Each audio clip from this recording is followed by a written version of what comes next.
duka dan banyak canda.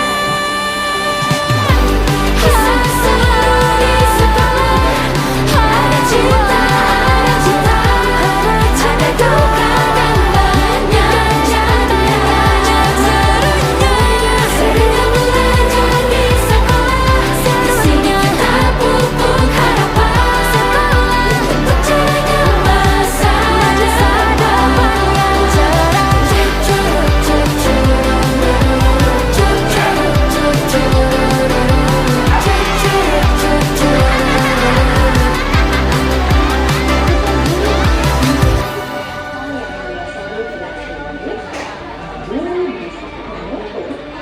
Mendukung murid dalam memenuhi kebutuhan secara positif.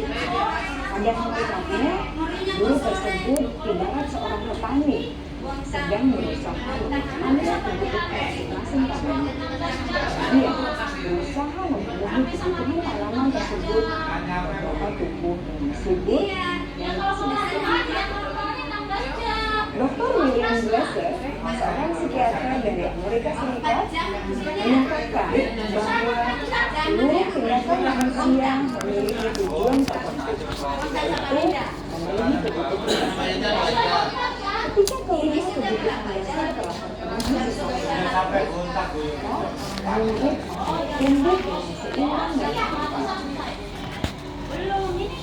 Sebaliknya, jika kebutuhan dasar tidak terpenuhi dengan baik, maka seseorang sudah selesai. bosan, sedih, dan Penting kan dokumennya.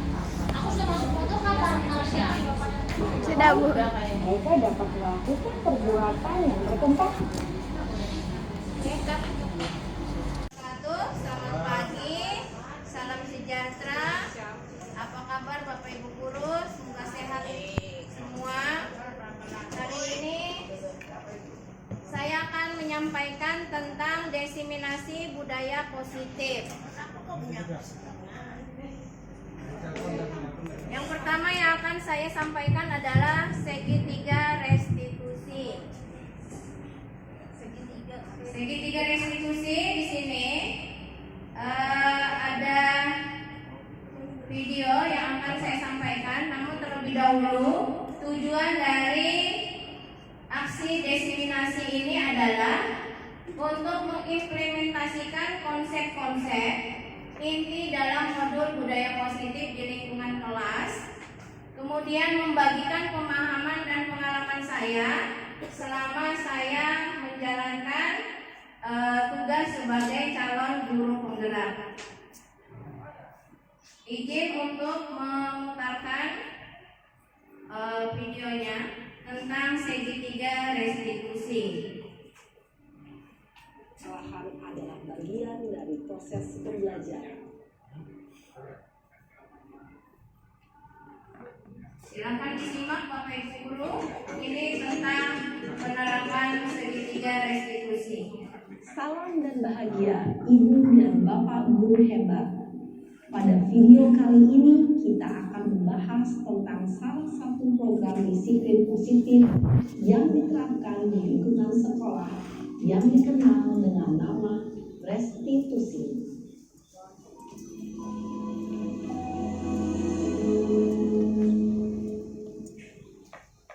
Restitusi dikembangkan oleh pakar pendidikan Diane Johnson berlandaskan pada teori kontrol Dr. William Glasser.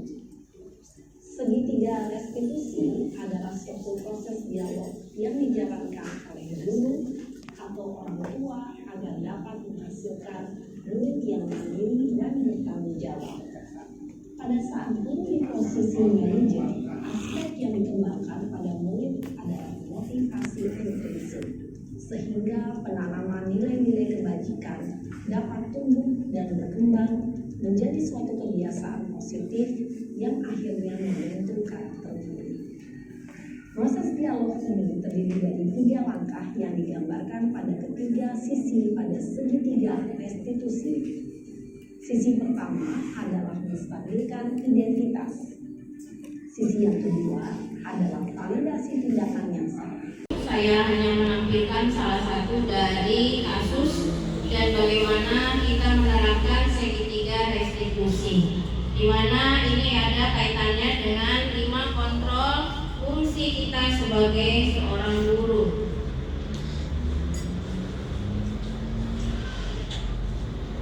Izin saya menampilkan di LMS Bapak Ibu.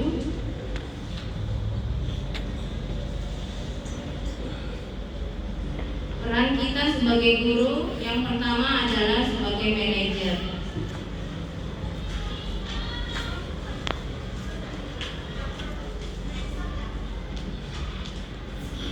Di sini saya yang pertama kaitannya eksplorasi konsep modul 1.4. Yang pertama adalah disiplin positif dan nilai-nilai kebajikan universal. Yang kedua, teori motivasi, hukuman, penghargaan, dan restitusi. Yang ketiga adalah keyakinan kelas. Keempat adalah kebutuhan dasar manusia dan dunia berkualitas. Nah, ini yang saya maksudkan dengan 5 posisi kontrol dari seorang guru. Artinya sebenarnya ini sudah kita laksanakan ya Bapak Ibu. Hanya saja ini baru saya ketahui di pembelajaran guru penggerak. CGP dapat, tujuan pembelajaran khususnya adalah CGP dapat melakukan refleksi atau praktik disiplin yang dijalankan selama ini. CGP dapat menerapkan disiplin restitusi di posisi manajer, artinya kita sebagai guru. Yang ketiga, dapat menganalisis secara kritis, reflektif, dan terbuka.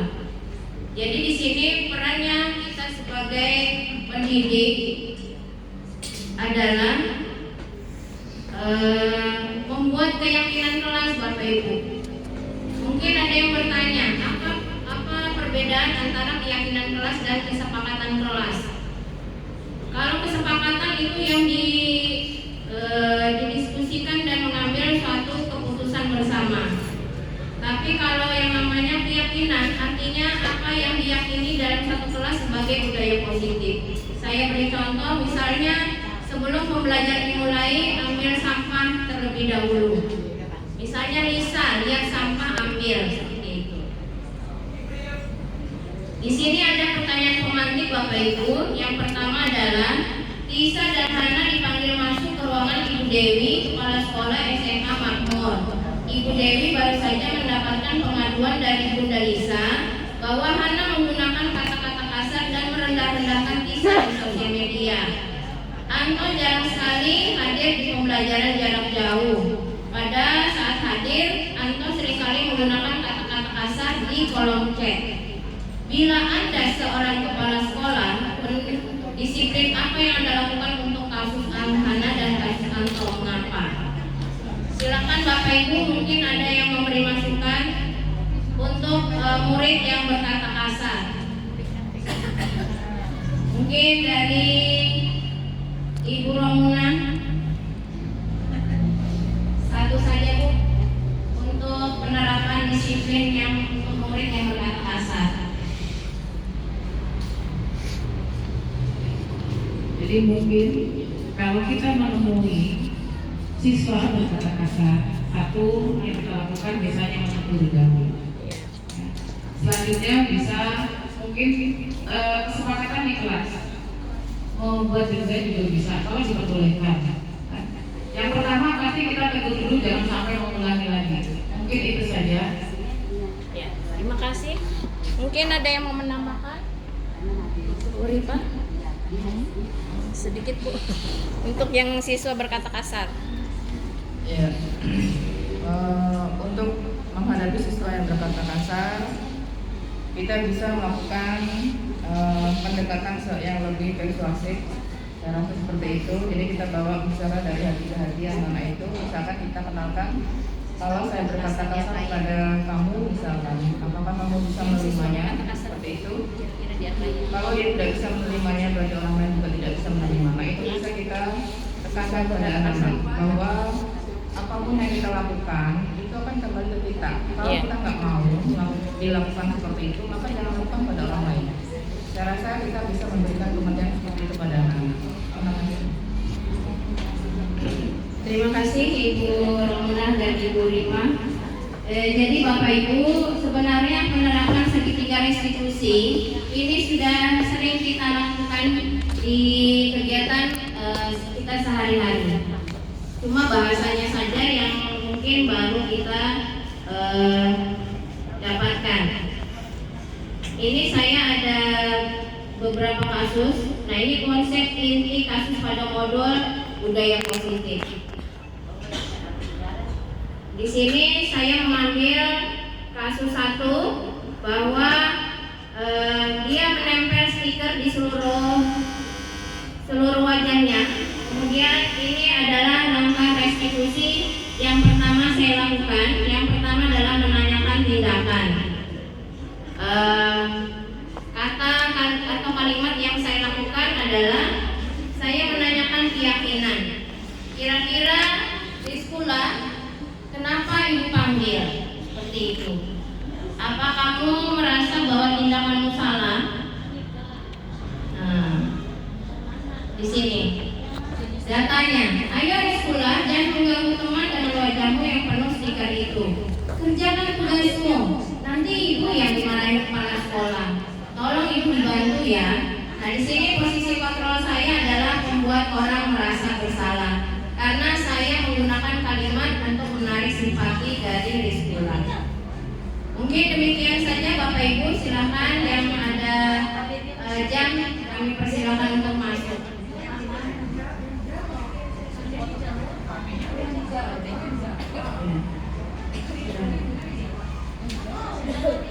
Demikian kami akhiri. Assalamualaikum warahmatullahi wabarakatuh. Terima kasih atas waktunya Bapak Ibu. Jangan lupa berdoa sebelum makan, ya. Tapi jangan ribut sambil didengarkan. Khusus untuk Bapak Ibu wali kelas, perlu dibuat keyakinan kelas, karena kita tahu bahwa setiap kelas punya peraturan di kelasnya masing-masing. Mungkin hanya penambahan dan bisa disepakati pada saat literasi membaca di hari Selasa. Nanti saya akan masuk di kelas masing-masing untuk meninjau tentang penguatan. Yang pertama, mungkin perlu kita sepakati masalah disiplin. Khusus untuk di hari Senin dan Jumat yang terlambat.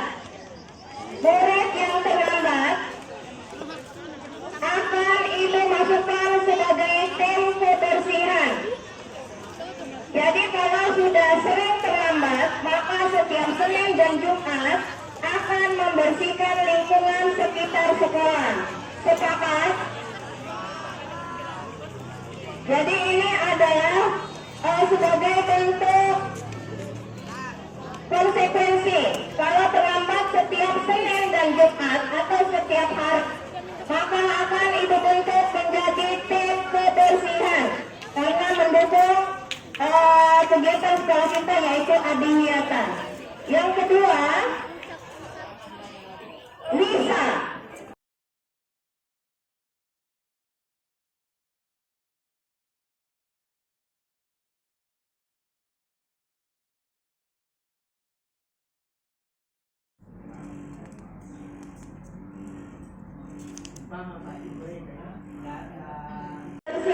Tidak ada sampah yang tertinggal di lapangan, ya.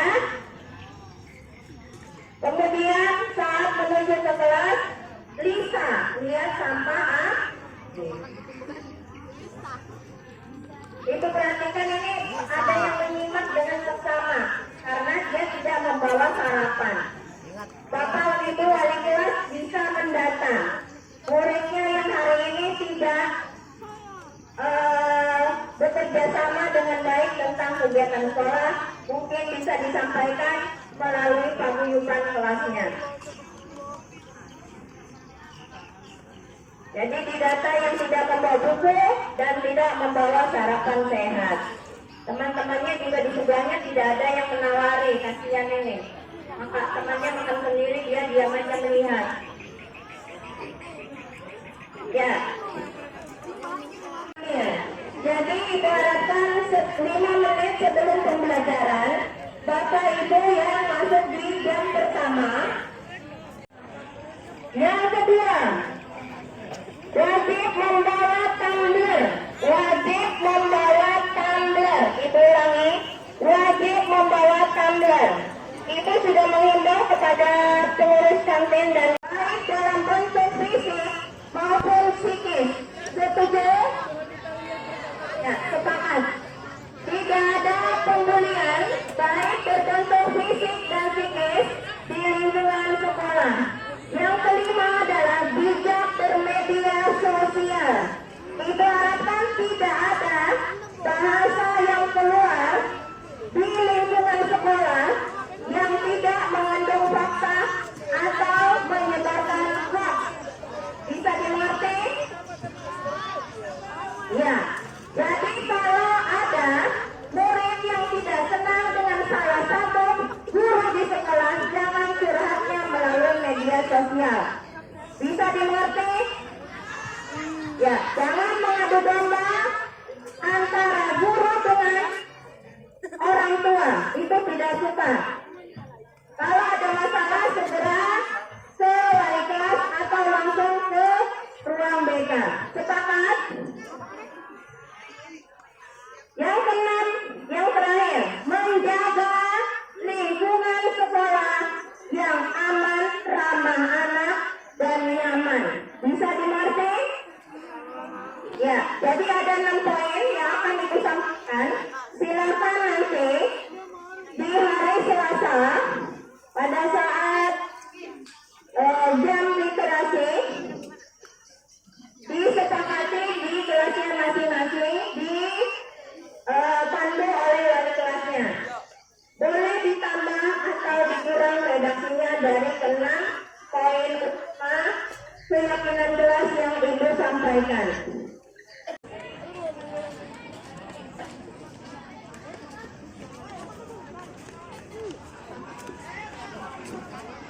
Ya, Bapak Ibu wali kelas bisa mendata ini yang kelas 7 atau kelas 9 ini banyak yang tidak membawa sarapan. Temannya masih duduk, dia sudah berdiri.